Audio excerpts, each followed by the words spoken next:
என்னம்மா செய்ய போற இன்னைக்கு கார்த்திகைக்கு? கார்த்திகை பொரிய வச்சு நம்ம பொரி உருண்டை பண்ணலாமா? அதுக்காக அந்த பொரி வாங்கிட்டு வந்திருக்கு, அவல் பொரி வாங்கிட்டு வந்திருக்கு. அதை வச்சு பொரி உருண்டை பண்ண போறேன்.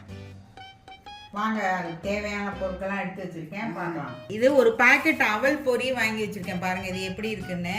இந்த பொரியிலையும் பண்ணலாம், சாதாரண பொரியிலையும் பண்ணலாம். பாகுபதம் வந்து ஒன்று தான். அது ஒரு பாக்கெட்டு, 1 கப்பு வெல்லம் எடுத்திருக்கேன். இதை இப்போ பாகு மாதிரி கட்டி பாகா நம்ம காய்ச்சணும். அதுக்கப்புறமா நம்ம வந்து பொரி உருண்டை பிடிக்கணும். இப்போ இந்த வெல்லத்தை வந்து பாத்திரத்தில் போட்டுட்டு அந்த வெல்லம் முழுகிற அளவு தண்ணி ஊற்றணும்.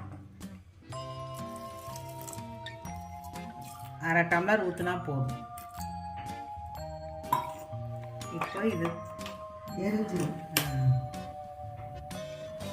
இப்போ இது கரையணும். இந்த வெல்லம் கரைஞ்சி பாகா மாறணும். பாருங்க, இப்போ இதை நல்லா கரைக்கணும்.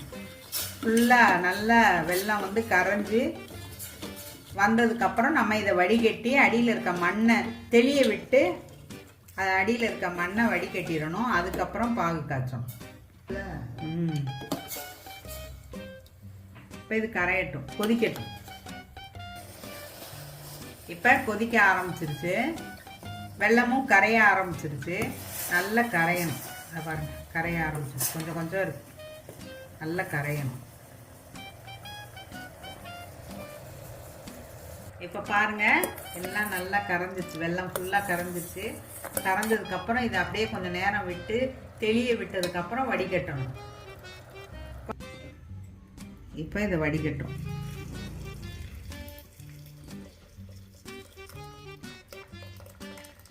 அடியில் மண் இருக்கு, அடியில் மண் லேசா இருக்கு.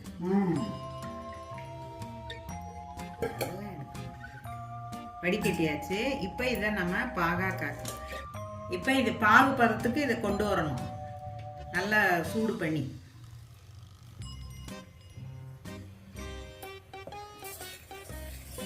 இப்போ இது கொதிக்க ஆரம்பிச்சிருச்சு.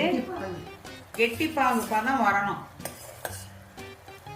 அது வரைக்கும் இது கொதிக்கணும். அது நம்ம இப்படி ஊற்றும் போதே தெரியும். இப்போ கொஞ்சம் கெட்டி ஆயிடுச்சு பாருங்க, நொர நொறையா வந்துடுச்சு. இது இன்னும் கொஞ்சம் இந்த நுரையெல்லாம் அடங்கி நடுவில் வந்து இதாக வரும். அப்போ நம்ம வந்து அதை செக் பண்ணணும், பாகு வந்துடுச்சு. இப்போ இதை இதில் ஊற்றுறோம். ஊற்றியாச்சு, சுட போகுது. இதை எடுத்து இப்படி உருட்டி காமிக்கணும்.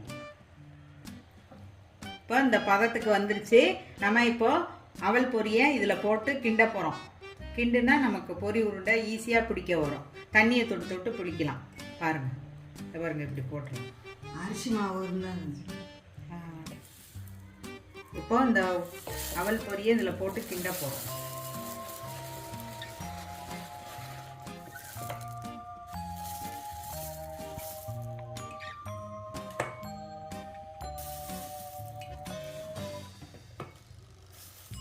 போட்டாச்சு, இப்போ அதை கிண்ட போகிறோம்.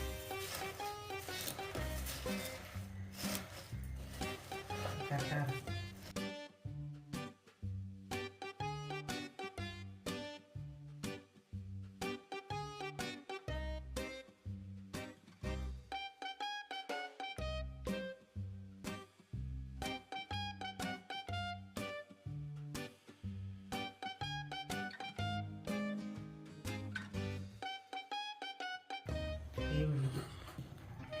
இப்போ பாருங்க எப்படி நல்லா பாகு பொரி மேலே எப்படி கலந்து வந்துருக்கு பாருங்க, எல்லாமே ஈவனாக கலந்துருச்சு பாருங்க. இது மாதிரி கலக்கணும். கலக்கினதுக்கப்புறம் நம்ம பொரி உருண்டையை பிடிக்கணும்.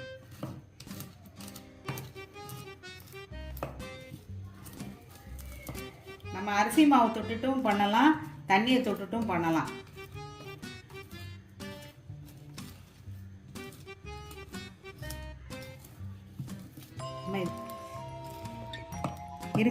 இதை பிடிச்சாச்சு. அரிசி மாவு தொட்டுட்டு பிடிக்கலாம், தண்ணி தொட்டுட்டும் பிடிக்கலாம். இதை பிடிச்சிட்டேன் பாருங்க.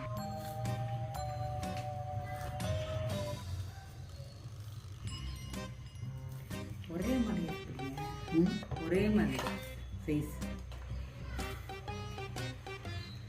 இந்த சைஸ் எப்படி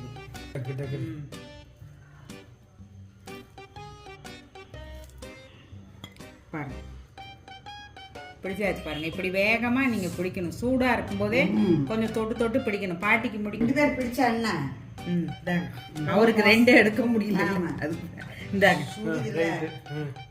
1 போட்டாச்சு. இப்ப பாருங்க, இப்படி எடுத்து சூடோட எடுத்து கொஞ்சம் சூடு கை பொறுக்கிற சூடு இருக்கணும். ஆமா, அப்பதான் நீங்க வந்து இதை பிடிக்க வரும்.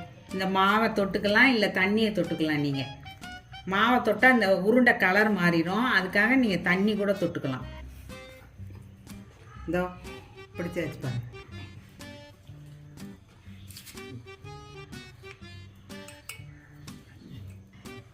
ஏன்னா ஒரு ஆள் பிடிச்சா ஆறிடும், சீக்கிரம் ஆகாது. இதே சுடி என் கை பொறுக்கல. அதான் நான் பிடிக்கிறதுனா விடுங்க வாங்க. நான் அப்படி கடலை உருண்டை ஒரு தடவை செஞ்சு அப்படியே எடுத்துட்டீங்களா? கரெக்டா விடுங்க. தான் வச்சேன். தண்ணியை தொட்டு பாருங்க, இப்படி பிடிச்சா அந்த கலர் உருண்டையோட கலர் மாறாது. அதான் இதை பாருங்க, அவ்வளோதான் பிடிச்சாச்சு.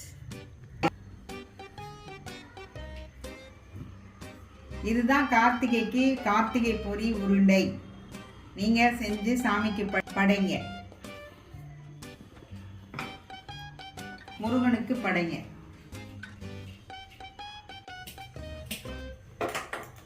பொரி உருண்டை செஞ்சாச்சு. நீங்களும் இதை ட்ரை பண்ணி பாருங்க. ஸ்ரீலக்ஷ்மி சேனல் லைக் பண்ணுங்க, ஷேர் பண்ணுங்க, சப்ஸ்கிரைப் பண்ணுங்க.